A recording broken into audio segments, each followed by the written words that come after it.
Today we will start our new chapter of English literature, that is the last lesson.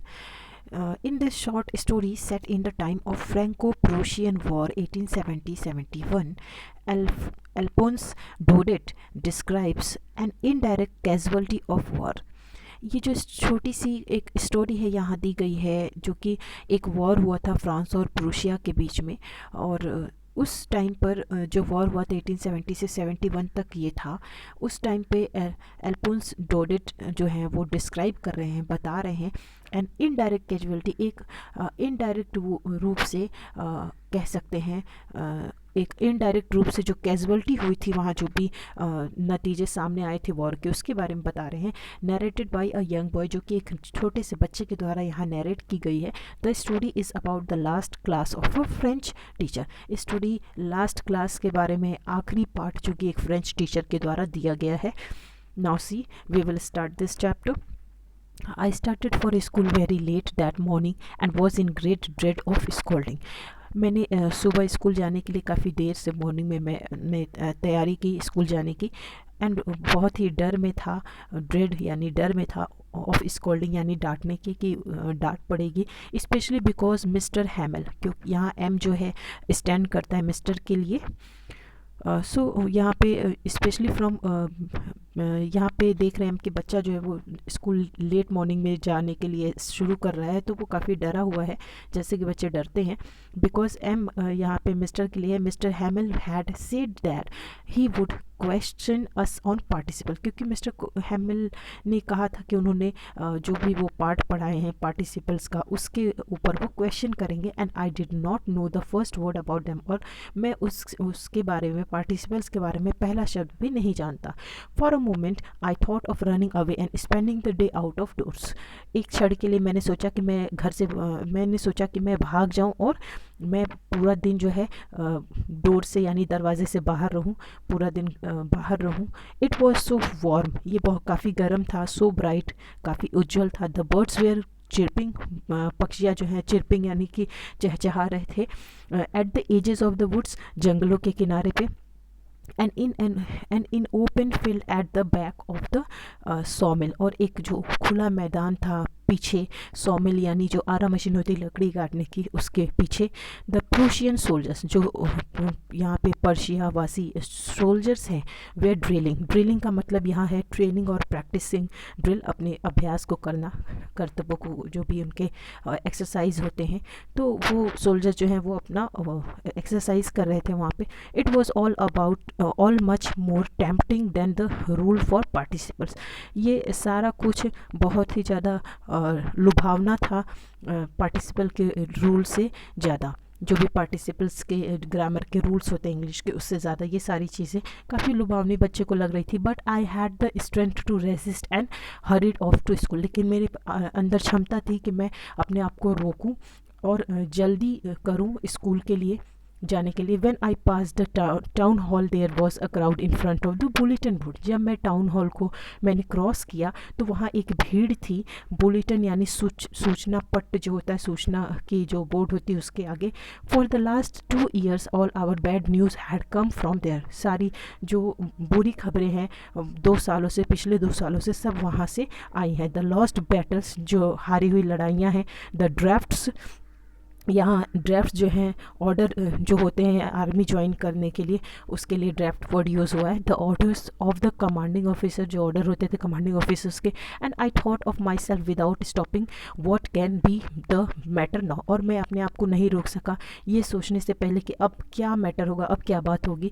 Then as I hurried by a fast as I could go, the blacksmith waster who was there with his apprentice reading the bulletin called up after me, don't go so fast bub. अब यहाँ हम देख रहे हैं कि काफ़ी तेज़ी से बच्चा जो है भाग रहा है, और वो जितना जल्दी वो जा सकता है, एक लोहार और जो पहरेदार होते हैं, वो वॉचटर होते हैं, वो सारे उनको who was there with his apprentice, वो सारे अपने चेले के साथ में, नए सीखने वाले लोगों के साथ में वहाँ थे। रीडिंग द बुलेटिन, वो सारे लोग उस सूचना पट्ट को पढ़ रहे थे, सूचना को पढ़ना चाह रहे थे और वहाँ पे पढ़ रहे थे। कॉल्ड आफ्टर मी, वो लोगों ने reading the bulletin called after me, पीछे से इनको एक आवाज़ आई, डोंट गो सो फास्ट बब। बब यानी कि यहाँ पे स्लैंग वर्ड है, एक रूड वर्ड फॉर बॉय। तो यहाँ पर जो चौकीदार है, पहरेदार है, उसने जो कि बुलेटिन वो पढ़ रहा था, उसने बच्चे को आवाज़ दी कि इतनी तेज़ी से मत दौड़ो, you will get to your school in plenty of time. तुम अपने स्कूल में काफ़ी आराम से जाओ, हड़बड़ाओ मत, तुम्हें काफ़ी समय मिलेगा स्कूल जाने के लिए, कोई दिक्कत नहीं है। ऐसा उसका कहना था कि बच्चा जो है वो हड़बड़ा के दौड़े ना, उसके पास अभी भी काफ़ी समय था कि वो स्कूल में जा सके समय पर। I thought he was making fun of me, मैंने सोचा कि वो मेरा मजाक उड़ा रहा है। And reached mister Hamel's little garden all out of breath. और इसके बाद बच्चा जो है वो मिस्टर हैमल के छोटे से गार्डन पे पहुंचता है, ऑल आउट ऑफ ब्रीथ, जितना जल्दी हो सके वो पहुंचता है। Usually when your school began there was a great bustle, जो जनरल तौर पे जब स्कूल शुरू होता था तो वहाँ काफ़ी हलचल होती थी, बसल मतलब यहाँ हलचल है, which could be heard out in the street, जो कि गलियों में, स्ट्रीट्स में भी सुनी जा सकती थी। The opening and closing of desk का खुलना बंद होना, लेसन्स जो कि पाठ हैं रिपीट होते थे इन यूनिसन यानी एक सुर में, वेरी लाउड बहुत तेज़ी से, with our hands over our ear, हमारे हाथ हमारे कानों पर होते थे, टू अंडरस्टैंड बेटर ताकि हम ज़्यादा अच्छे से समझ सकें। And the teachers great ruler rapping, और टीचर की जो एक शासन करती हुई थपकी या खटखटाने की जो आवाज़ होती है रूलर की, तो खटखटाते हुए ऑन द टेबल पे टीचर जो है वो रूलर को खटखटाता है। But now it was also still, लेकिन ये सारी कुछ जो स्कूल की एक नेचुरल जो इन्वायरमेंट होती है रोज़ की, वो सब कुछ स्थिर थी, शांत थी। I had counted on the commotion to get to my desk without being seen, but of course that day everything had to be as quiet as Sunday morning. यहाँ बच्चा जो है वो सोचता है कि बिना किसी भी तरीके के हलचल के, और वो एक्साइटेड था कि चुपचाप, उसके अंदर काफ़ी एक्साइटमेंट था, वो काफ़ी अंदर से एक्साइटेड था, और वो बिना किसी उत्तेजना, और वो सोचता था कि जल्दी से जल्दी मैं बस अपने टीचर की नज़र से बच जाऊं और जल्दी से मैं अपने सीट पर पहुंच जाऊं, ऐसा बच्चा सोचता है, और मेरे ऊपर टीचर की नज़र ना पड़े, ऐसी एक एक्साइटेड भावना उसके मन में होती है, और वो पहुंचना चाहता है। But of course that day everything had to be as quiet as Sunday, लेकिन उस दिन संडे की मॉर्निंग की तरह हर चीज़ काफ़ी शांत थी। Through the window I saw my classes, खिड़की से मैंने अपने सहपाठियों को देखा, ऑलरेडी इन देयर प्लेस, वो जो हैं ऑलरेडी अपनी जगह पे थे।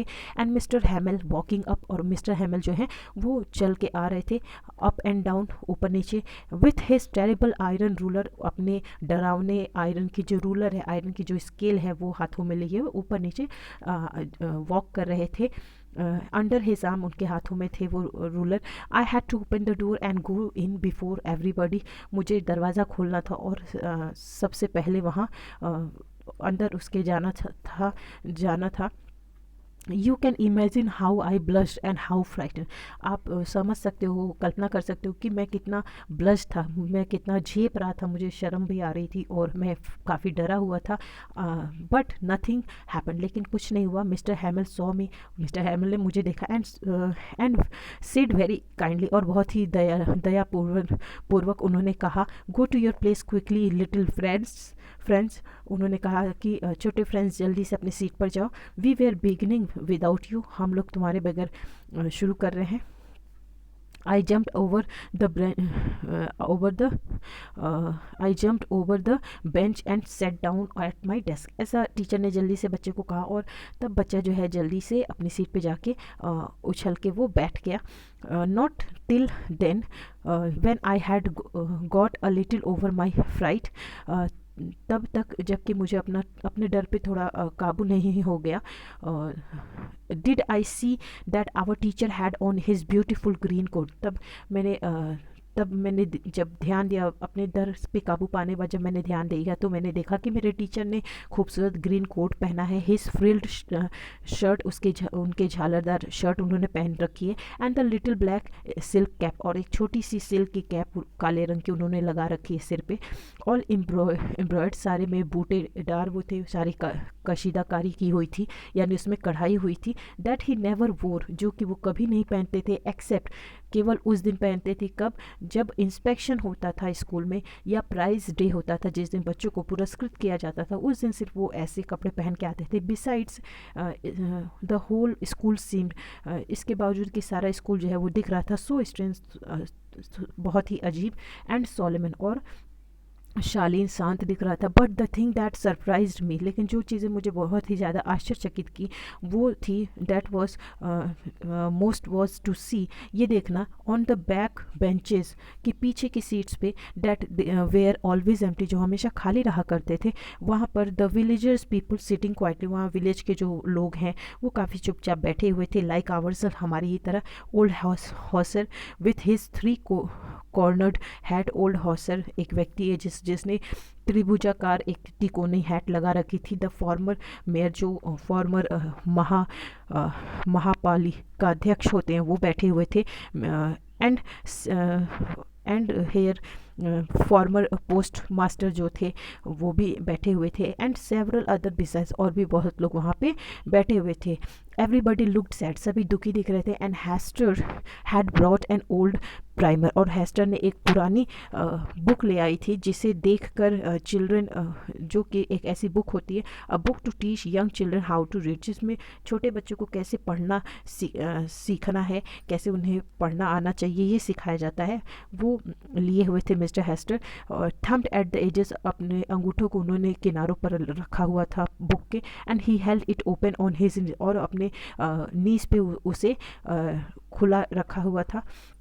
विथ हिज ग्रेट स्पेक्टिकल्स, अपने चश्मों के साथ में, जो कि पेजेस के अक्रॉस जा रही थी, यानी पेजेस देख रहे थे वो चश्मे से, और उन्होंने बुक पकड़ी हुई थी। So we have completed up to this, now we will continue this chapter in the second part of the video.